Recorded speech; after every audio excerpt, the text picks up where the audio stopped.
বিতর্কিত বক্তব্য দেওয়ার জন্যই গণ অধিকার পরিষদের সহসভাপতি ফারুক হোসেনের সাথে অপ্রীতিকর ঘটনা ঘটেছে বলে দাবি করেছেন গণঅভ্যুত্থানে আহত শিক্ষার্থীরা। এমন ঘটনার ক্ষমা প্রার্থনাও করেছেন তারা, তবে তাদের ক্ষমা করা হবে না বলে জানিয়েছেন গণ অধিকার পরিষদের নেতারা। দোষীদের গ্রেফতারে ২৪ ঘন্টার আলটিমেটামও দেওয়া হয়েছে দলটির পক্ষ থেকে।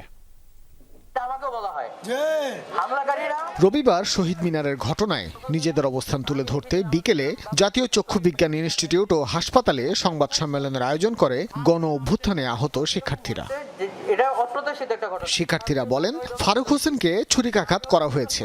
গণ অধিকার পরিষদের পক্ষ থেকে এমন মিথ্যা প্রচারণা চালানো হচ্ছে।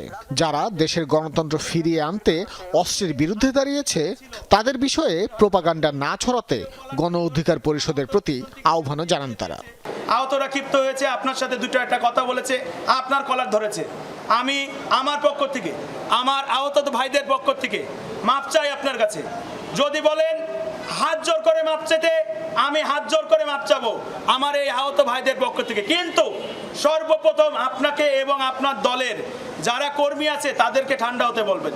পুরো ঘটনা নিয়ে রাজনীতি না করতে সকলের প্রতি আহ্বানও ছিল আহতদের। আহত ও শহীদ পরিবারের মান সম্মান নিয়ে আপনি খেলা করতেছেন, এই কথা বলার পরে জাতীয় ঐক্য পরিষদের মুখপাত্র ফারুক সাহেবের সাথে কিছু ব্যক্তিত্ব ছিল, তার নেতাকর্মী ছিল। আমাদের ওই ভাইয়ের কলার টেনে স্টেজের পিছে নিয়ে যাওয়া হয়, নিয়ে যেয়ে আমাদের ভাইদের উপরে অতর্কিত হামলা করে।